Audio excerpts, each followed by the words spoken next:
긴 연휴가 끝나고 다시 거래시장이 열렸어요.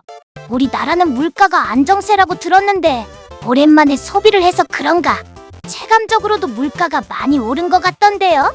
그래, 나도 식탁 물가가 많이 올랐다는 생각이 들더구나. 연준은 물가 안정과 최대 고용이 이루어지도록 해야 하는 책무가 있잖아요. 근데 지금처럼 물가도 높고 고용도 둔화되는 상황에서 연준은 어떤 결정을 해야 되는 거예요?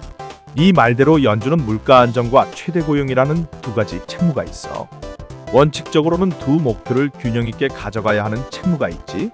하지만 만약에 물가도 높고 고용도 둔화가 됐다면 이 두 가지를 같이 잡는 게 대단히 어렵기 때문에 우선 한 가지를 먼저 잡는 데 집중하게 되는데, 이때 연준은 기본적으로 물가를 안정화시키는 것을 최우선 과제라고 생각하고 있어.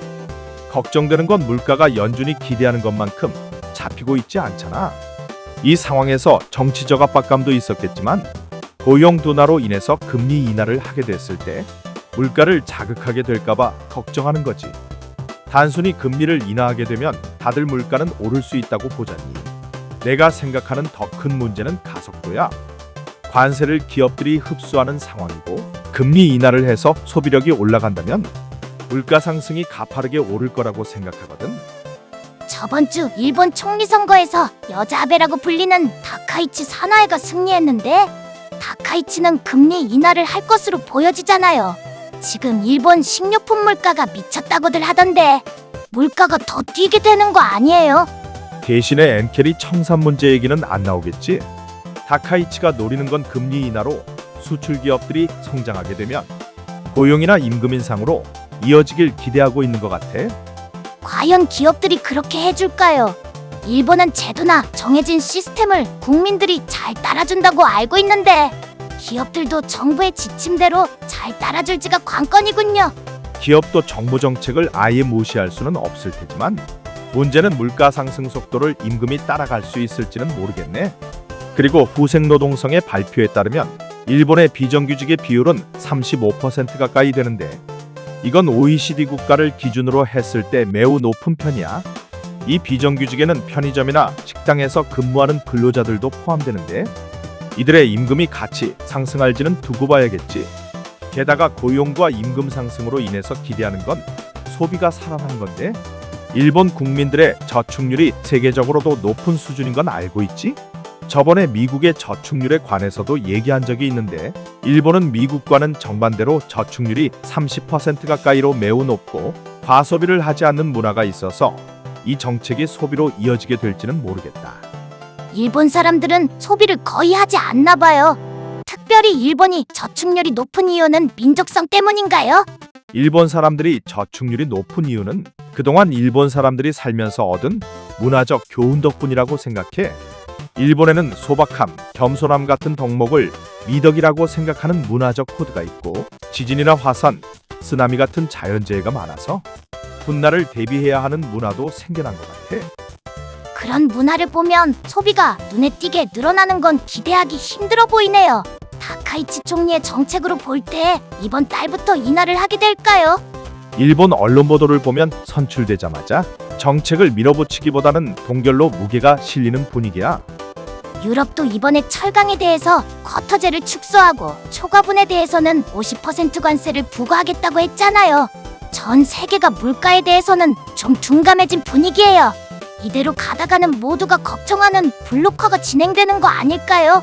유럽은 유럽끼리, 브릭스 국가들은 브릭스 회원국끼리, 미국은 워낙 큰 시장이라 독고다이 같고 일본은 어떻게든 미국 편에 서려는 모습이고 우리가 낄 곳이 없는 것 같아요.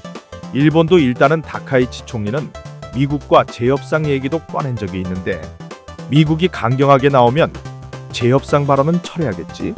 이 말대로 우리가 문제긴 하네. 현재로서는 우리의 무기는 반도체랑 조선어뿐이구나.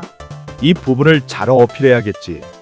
미국 셧다운도 일주일째로 접어드는데 예상대로 별 타격은 없네요. 그동안의 경험 덕분이겠지. 한 2주는 넘게 지속돼야 걱정된다는 기사들이 나올 것 같아. 트럼프는 원유를 가지고 물가를 잡으려는 시도를 하고 있는데 셧다운이 오래 지속되면 불확실성이 커지면서 유가를 컨트롤하기 어려워질 수가 있어. 게다가 지금 중국이 새로운 히토류 규제안을 발표했잖아요. 셧다운이 오래 지속될수록 불안감이 커질 것 같은데 트럼프는 어떻게 대응할까요? 그 부분이 문제야. 딱히 대응책이 없어. 물론 미국에는 뛰어난 인재들이 많으니까 어떤 돌파구를 찾아내겠지만 방구석 전문가 입장에서 볼 때는 뚜렷한 해결책이 보이질 않아. 단순하게 생각해보면 다른 국가에서 사오면 되지 않을까 싶지만 중국이 전 세계 히토류 시장에서 70% 정도나 차지한다는 점을 생각하면 이것도 쉽지 않지. 거기에 정제나 가공 같은 하위 공정까지 포함하면 90%까지도 보고 있어. 솔직히 이 정도 비중이면 난 독점이라고 생각하거든. 미국도 자국 내 히토류가 있지만 비용을 생각하면 생산할 엄두를 못 내고 있는 형편이고 호주에서도 생산되지만 비중이 10%도 안 돼서 중국을 대체할 수는 없어. 그 밖에도 미얀마나 러시아 같은 나라도 있지만 중국의 영향권이라 수입하기 힘들겠지? 히토류는 진짜 경제 분야에서는 핵무기네요. 미국도 꼼짝 못하겠는데요. 미국도 경제 분야에서 핵무기가 있어요. 반도체 같은 건 시간만 충분히 주어진다면 중국도 따라잡을 것 같은데. 국방력뿐만이 아니라 다른 쪽으로도 많은 핵무기급 기술을 가진 게 미국이야. 흔히들 하늘과 우주를 지배하는 나라를 미국이라고 생각해. 중국도 위성항법 시스템이 있지만 미국의 기술을 따라잡기는 아직 멀었고 반도체 같은 하드웨어 말고 소프트웨어 쪽도 미국 기술에 의존하고 있어. 그뿐만이 아니야. 의약품이나 첨단 장비도 미국이 없으면 안 돼. 게다가 전 세계 무역의 80%가 달러로 결제되고 있어. 미국이 히토류 때문에 꼼짝 못한다는 건 말이 안 되고 서로가 다칠 수 있는 싸움인 거지. 핵무기 비율을 잘했는데 핵무기는 미국이 더 많지만 서로 핵을 쏴대면 미국이 이기더라도 상처뿐인 승리가 되겠지. 어떻게든 합의를 잘 이끌어내야겠네요. 중국은 진짜 가마솥 녹여서 국가의 철을 바치던 시절에서 미국을 흔들 정도로 많이 성장했네요. 미국이 호랑이, 아니 중국은 용이라고 해야겠구나. 용새끼를 키운 셈이네요. 미국이 히토류 문제를 어떻게 해결할지 나도 궁금해지네. 서로 줄 거 주고 받을 거 받고 하면서 해피 엔딩이 되지 않을까? 미중 싸움에 낀 우리만 얻어맞는 꼴이네요. 거래대금은 20조가 약간 안 돼서 19조에서 마무리됐고 원달러 환율은 1419원, 코스피는 3610으로 역사적 신기록을 또 한 번 기록했다. 시장은 개인과 기관이 매도하고 외국인이 매수 포지션을 보였다. 연기금도 800억 이상 들어왔구나. 긴 연휴 동안 환율이 1424원까지 치솟아서 다들 걱정했는데 다행히 별일 없는 것 같다. 외환보 요구는 4220억 달러로 오히려 증가했네. 지수가 연초 2400대에서 3600대까지 올라왔는데 과열이라기보다는 화폐 가치의 하락으로 보는 사람들이 많은 것 같다. 전 세계가 물가를 잡지 않으면 소비가 둔화될 텐데 다들 걱정이 안 되는 건가? 뭔 일이라 나중에 고민하자는 스탠스인 건가? 아니면 고용이 해결해 줄 거라는 기대 때문일까?